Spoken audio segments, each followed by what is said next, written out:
আলাইকুম, সবাইকে অনেক অনেক ভালোবাসা। আলহামদুলিল্লাহ।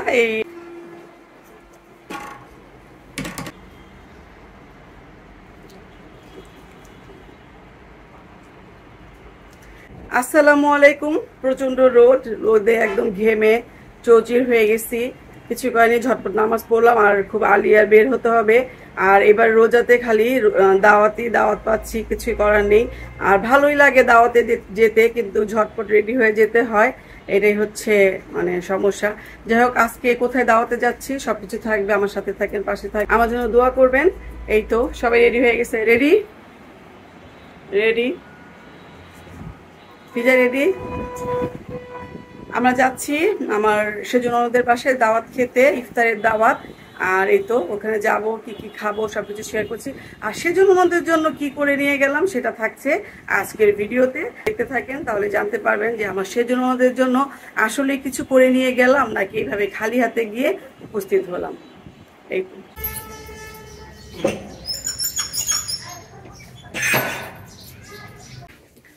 এদিকে কোনো আত্মীয় স্বজন নাই, তাই ইফতারের দাওয়াত সবকিছুর জন্য পুরাতন ঢাকায় যেতে হয়, অনেক দূর। তারপরেও যাই, কিছু করার নেই, কারণ ওখানেই সবকিছু করতে ভালো লাগে। আর যখনই যাই একটু আর্লি টাইম বের হতে হয়। আর যেহেতু অনেক রোদ, আর জোরে নামাজটা পড়েই ভাবলাম যে বের হয়ে যাই, কারণ রাস্তা অনেক জ্যাম থাকবে, দেখতে দেখতে অনেক লেট হয়ে যায়।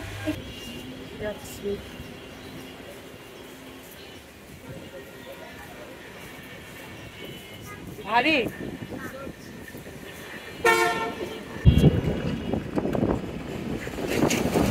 গরমের মধ্যে ঘুরতে গেলে আরো বেশি গরম লাগে। যাচ্ছি রিক্সা দিয়ে, ভালোই লাগে, রিক্সাতে হালকা হালকা বাতাস, রোদ সব মিলিয়ে। এই তো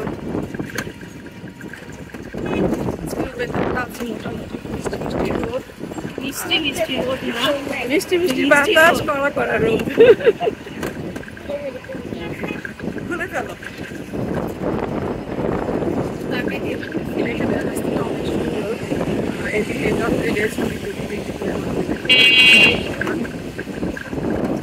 এই যে দেখছেন, আমাকে অনেক হাসি খুশি আনন্দ উল্লাসে আমি আছি।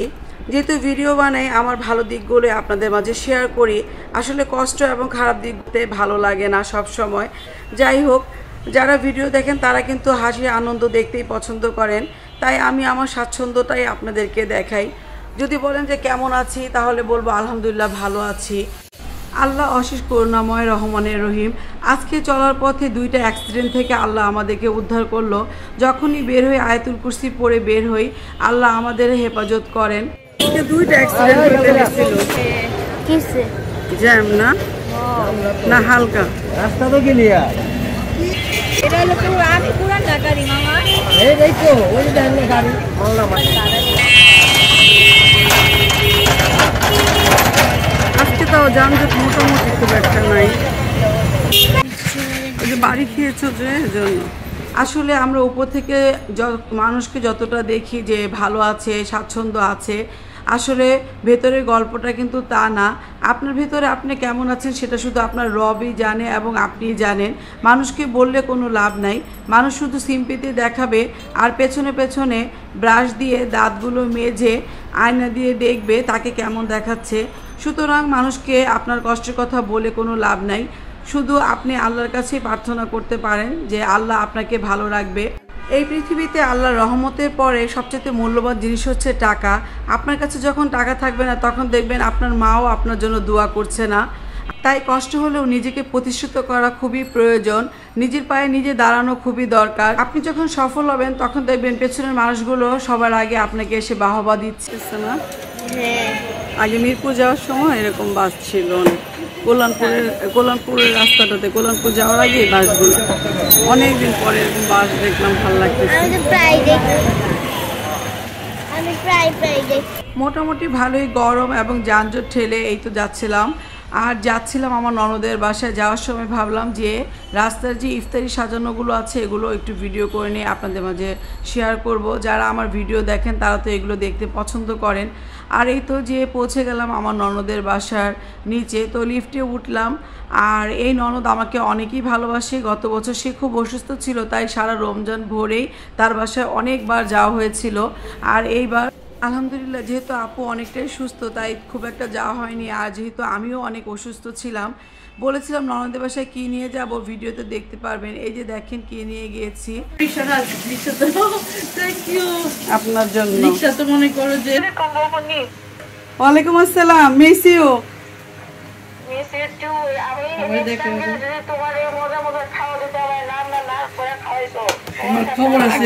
ইনশাল্লাহ ইনশাল্লাহ অপারেশন করাইছি কে, সুস্থ হয়েছি কে?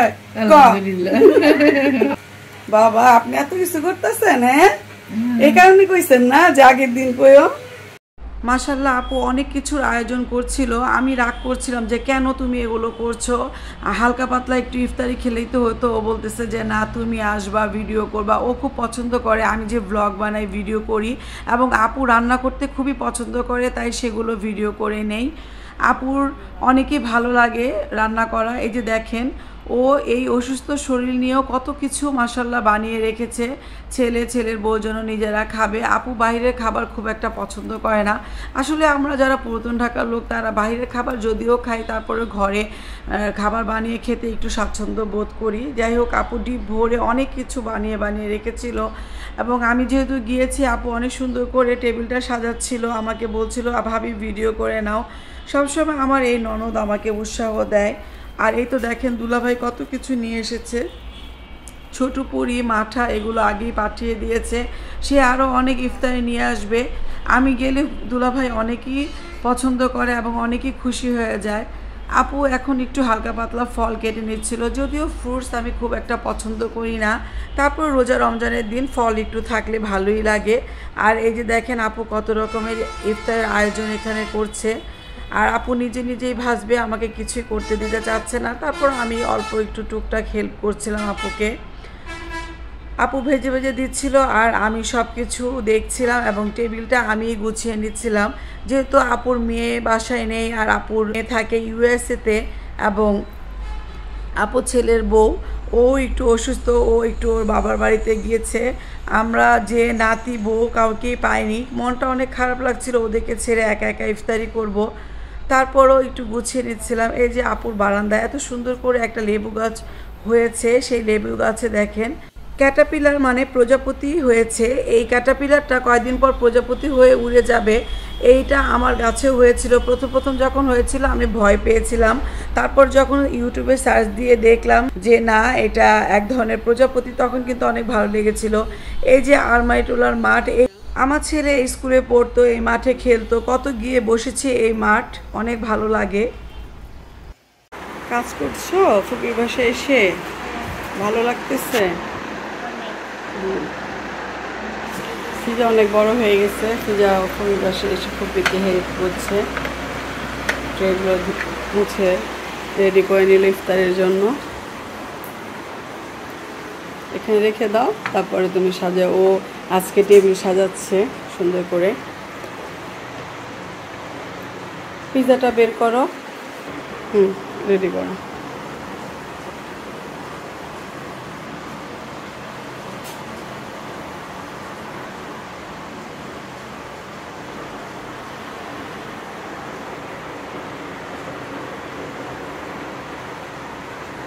তুমি এটা পিকচার দিলেই গুগল আইসা পড়বে যেটা কি। আমি রাখছিলাম,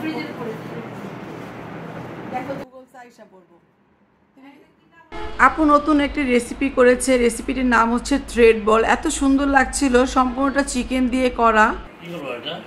বের করুন, দুলাভাইদের টেবিল দেখে অবাক হয়ে গেছে, চিন্তা আছে দূর আমার টাকাগুলো খরচ দিলে এত কিছু খেয়াল হয়ে এলাম। আর জায়গা নাই। আমাদের টেবিল সাজানো হয়ে গেছে ইফতারের জন্য। দুলাভাই নিয়ে আসলো এটা, এটা হচ্ছে এটা কিসের সিঙ্গারা? মিষ্টি নারিকেলের সিঙ্গারা, তারপরে যে গ্রিল চিকেন, তারপরে ছোট পুরি, পুরাতন ঢাকার ঐতিহ্যবাহী খাবার এগুলো হচ্ছে এই চকবাজারের। তারপরে এই যে সুতা কাবাব, ঘুগনি দিয়ে ছোট পুরি খাওয়া হবে। তারপরে এই যে এটা হচ্ছে নান আনা হয়েছে, নানের সাথে আমরা এই গ্রিলটা দিয়ে খাবো। আর এগুলো রুস্তমের কাবাব। ও এটা রুস্তমের কাবাব, হ্যাঁ বাবা না অনেক পছন্দ করে খাইতে এটা। আমরা মুড়ি মাখা টাকাতে খাই। আর যাই হোক এই যে অনেক রকমের ফল, এগুলো সব হোমমেড ঘরে করা হয়েছে। শরবত বের করতে ভুলে গেছিলাম, আর এই যে আমরা মাঠাও খেয়েছি। আলহামদুলিল্লাহ, বেলি ফুলের সিজনে প্রথম আমার মেয়ে আমাকে বেলি ফুলের মালা এনে দিল। আর এই তো ইফতারের পর তারাবি পরে আমরা আবার একটু চা খেয়ে নিলাম। এত মজা হয়েছিল আপুর হাতের এই চা।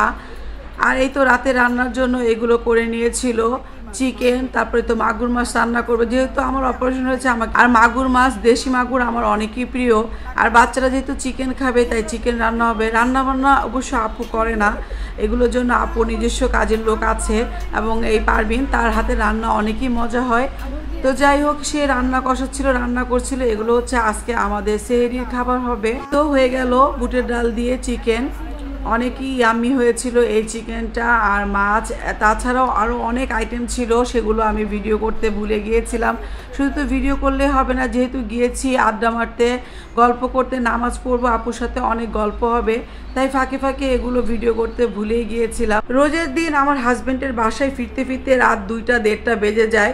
তো যাই হোক, ভাই বোন একসাথে সেহরি করলো। আপু চাচ্ছিল না যে আমি আজকে চলে আসি, তারপরে চলে আসলাম। 2-3 ঘন্টা যাই ঘুমাবো নিজের ঘরে। যাই হোক, এই ছিল আমার আজকের ব্লগটা। দেখতেই পাচ্ছেন ব্রিজের উপর দিয়ে রাতে আসছি, নির্জুম রাস্তা, ভালোই লাগছিল, হালকা হালকা বাতাস হচ্ছিল। আমার ছেলে আমার মেয়েকে নিয়ে হুন্ডা দিয়ে আসছিল, আর আমরা ভেসপা দিয়ে। এই ছিল আমার আজকের ব্লগ। ভালো থাকবেন, সুস্থ থাকবেন, আল্লাহ হাফেজ।